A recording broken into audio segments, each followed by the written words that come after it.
നമസ്കാരം. പെൻഷനുമായി ബന്ധപ്പെട്ട വാർത്തയിലേക്ക് എല്ലാവർക്കും സ്വാഗതം. എല്ലാവിധ സർക്കാർ അറിയിപ്പുകളും നിങ്ങളിലേക്ക് എത്താൻ ഈ ചാനൽ സബ്സ്ക്രൈബ് ചെയ്യുക. സാമ്പത്തിക വർഷം അവസാനിക്കാനിരിക്കെ ഇപ്പോഴുള്ള പ്രതിസന്ധിയുടെ പശ്ചാത്തലത്തിൽ സംസ്ഥാനം 3000 കോടി രൂപ കടമെടുക്കും. ഇതിനായുള്ള കടപ്പത്രത്തിന്റെ ലേലം ഫെബ്രുവരി 4-ന് നടക്കുമെന്ന് ധനവകുപ്പ് അറിയിച്ചു.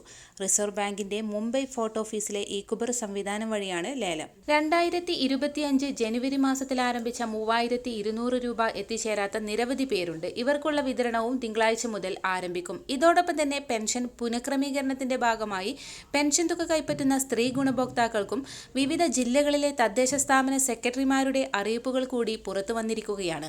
പുതിയ ആനുകൂല്യ വിതരണ നടപടിക്രമങ്ങളുടെ ഭാഗമായി അറിയിപ്പുകൾ ഇതുവരെയും എത്തിച്ചേർന്നിട്ടില്ലാത്ത ഗുണഭോക്താക്കൾക്ക് പത്രങ്ങളിൽ പ്രാദേശിക പേജുകളിൽ ഇത് സംബന്ധിച്ച അറിയിപ്പുകൾ കാണാൻ സാധിക്കും. വിവിധ സ്കീമുകളിൽ ഉൾപ്പെട്ട് പെൻഷൻ തുക കൈപ്പറ്റുന്ന സ്ത്രീ ഗുണഭോക്താക്കൾ തദ്ദേശ സ്ഥാപന സെക്രട്ടറികൾ നിർദ്ദേശിക്കുന്ന സർട്ടിഫിക്കറ്റുകൾ സമർപ്പിക്കേണ്ടതാണ്. 2025 വർഷത്തെ ആദ്യത്തെ പെൻഷൻ വിതരണം കഴിഞ്ഞ ആഴ്ച ആരംഭിച്ച സാഹചര്യത്തിൽ കൈകളിൽ തുക സ്വീകരിക്കുന്ന 24 ലക്ഷത്തോളം വരുന്ന ആളുകൾക്ക് ഇനിയും എത്തിച്ചേർന്നിട്ടില്ലാത്തവർക്ക് തിങ്കളാഴ്ച മുതൽ വിതരണം സജീവമാക്കും. വീടുകളിൽ പെൻഷൻ തുക എത്തിച്ചേരുന്ന ഗുണഭോക്താക്കൾ പെൻഷൻ വിതരണം ചെയ്യുന്ന സഹകരണ സംഘം ഉദ്യോഗസ്ഥർക്ക് യാതൊരുവിധ തുകയും ഫീസായി നൽകേണ്ടതില്ല എന്ന് ധനവകുപ്പ് വൃത്തങ്ങൾ വ്യക്തമാക്കി. 1600 മാത്രം എത്തിച്ചേർന്നവർക്ക് 1600 കൂടി എത്തിച്ചേരും.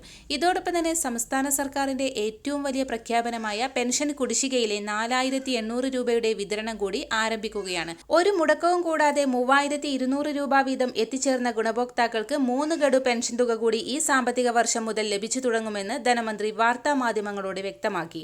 എന്നാൽ വാർഡ് തല പരിശോധനകളുടെയും സോഷ്യൽ ഓഡിറ്റിംഗിന്റെയും ഭാഗമായി പുറത്താക്കപ്പെടുന്ന ഗുണഭോക്താക്കൾക്ക് പെൻഷൻ കുടിശ്ശികക്ക് അർഹത ഉണ്ടാവുകയില്ല.